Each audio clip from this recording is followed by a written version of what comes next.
Friends, നമ്മൾ രാവിലെ തന്നെ ഒരു മസാല ദോശ കഴിക്കാനായി പോവുകയാണ്. അതിനാദ്യം നമ്മൾ മസാല ദോശയുള്ള ഒരു കട കണ്ടുപിടിക്കണം.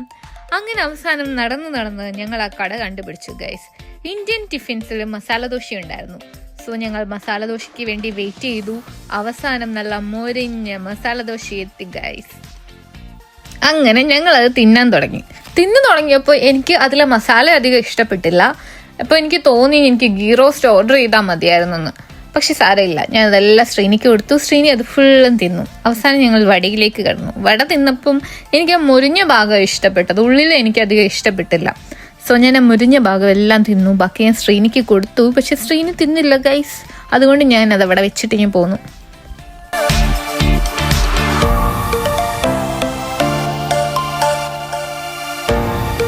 അവിടുന്ന് ഞങ്ങൾ നേരെ ലുവാസിൽ കയറി ഗൈസ്. ഇവിടെ മെട്രോയ്ക്ക് ലുവാസ് എന്നാണ് പറയുന്നത്. ഞങ്ങൾ നേരെ ഒരു കോളേജിലേക്കാണ് പോകുന്നത്. കോളേജ് എന്ന് പറഞ്ഞാൽ ഈ അയർലൻഡിലെ ഏറ്റവും വലിയ യൂണിവേഴ്സിറ്റിയാണ്. വേൾഡിലെ 87th പൊസിഷനാണ് ഈ യൂണിവേഴ്സിറ്റിക്കുള്ളത്. ഇതിൻ്റെ പേര് ട്രിനിറ്റി കോളേജ് എന്നാണ്. ഇത് ഡബ്ലിൻ സെൻട്രൽ തന്നെയാണ് ഉള്ളത്. അയർലൻഡിലെ ഏറ്റവും പ്രശസ്തവും പുരാതനവുമായിട്ടുള്ള ഒരു യൂണിവേഴ്സിറ്റികളിൽ ഒന്നാണിത്. 1592 ക്യൂൻ എലിസബത്തിന്റെ ഉത്തരവ് പ്രകാരം സ്ഥാപിച്ചൊരു യൂണിവേഴ്സിറ്റിയാണിത്. അയർലൻഡിന്റെ തലസ്ഥാനമായ ഡബ്ലിൻ നഗരത്തിന്റെ ഹൃദയഭാഗത്ത് തന്നെയാണ് ഈ കോളേജ് ഉള്ളത്. ഏകദേശം 14,000 അണ്ടർ ഗ്രാജുവേറ്റ് വിദ്യാർത്ഥികളും 6,400 പോസ്റ്റ് ഗ്രാജുവേറ്റ് വിദ്യാർത്ഥികളും ഇവിടെ ഉണ്ടെന്നാണ് ChatGPT പറയുന്നത് ഗൈസ്. ഈ കാണുന്ന ഈ ടവർ കണ്ടോ ഗൈസ്? എക്സാം ടൈമിൽ സ്റ്റുഡൻസ് ആരെങ്കിലും ഇതിന്റെ അടിയിൽ കൂടെ നടന്നാൽ അവർ എക്സാമിന് ഫെയിൽ ആകും എന്നൊരു വിശ്വാസം കൂടി ഇവിടെ പണ്ട് നിലനിന്നിരുന്നു. ഇപ്പൊ അങ്ങനെ ഒരു വിശ്വാസം സ്റ്റുഡൻസിന്റെ ഇടയിൽ ഉണ്ടോ എന്ന് എനിക്കറിയില്ല ഗൈസ്. ഏകദേശം 47 ഏക്കർ വിസ്തൃതിയുള്ളൊരു മനോഹരവും ചരിത്രപ്രധാനവുമായിട്ടുള്ളൊരു ക്യാമ്പസാണിത്. ഇവിടുത്തെ മറ്റൊരു അട്രാക്ഷൻ എന്തെന്നാൽ ഇവിടുത്തെ ലൈബ്രറി, അതായത് ഇവിടുത്തെ ഓൾഡ് ലൈബ്രറിയിലാണ് ബുക്ക് ഓഫ് കെൽസ് സംരക്ഷിച്ചിരിക്കുന്നത്. ഇത് ഇവിടുത്തെ പ്ലേ ഗ്രൗണ്ട്.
ഇങ്ങനെ ടച്ച് ചെയ്ത് അവിടെ ചേഞ്ച് ചെയ്തു ആ കളറ്. പക്ഷെ ഇപ്പം നോക്കുമ്പോൾ ഇപ്പം അങ്ങനെ ആരും ടച്ച് ചെയ്യുന്ന ഞങ്ങൾ കണ്ടില്ല. ഞങ്ങൾ ജസ്റ്റ് ഫോട്ടോസ് എടുത്ത് പോന്നു. അതിനുശേഷം ഞങ്ങൾ H&Mലേക്കാണ് പോയത്. ശ്രീനിക്ക് കുറച്ച് ഷോപ്പിംഗ് ഉണ്ടായിരുന്നു. സോ ഞങ്ങൾ അവിടെ കുറച്ച് നേരം ഇങ്ങനെ തെണ്ടിത്തിരിഞ്ഞ് നടന്നു ഗൈസ്.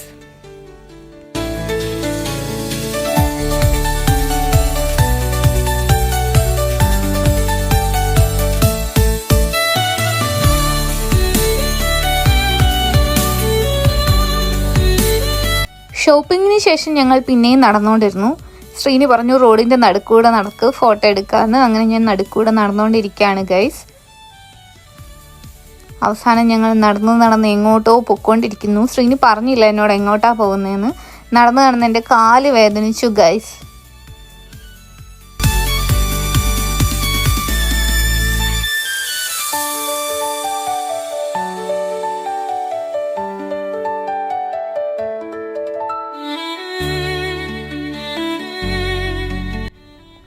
ശ്രീനി എന്നോട് ഇടയ്ക്ക് ഓടാനും ചാടാനും ഒക്കെ പറയുന്നുണ്ട്. ഞാൻ അതനുസരിച്ച് നടന്നുകൊണ്ടിരിക്കുകയാണ് ഗൈസ്.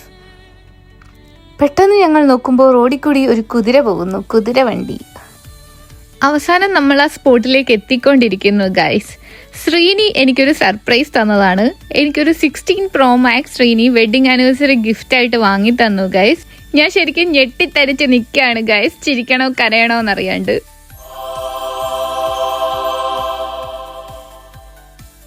അവിടുന്ന് ഞങ്ങൾ പിന്നെയും നടക്കാൻ തുടങ്ങി. ഇത് അവിടുത്തെ ഒരു മാളാണ്. അവിടുത്തെ ക്ലോക്ക് കണ്ട് ഞാൻ അന്തം വിട്ട് നിൽക്കുകയാണ് ഗൈസ്.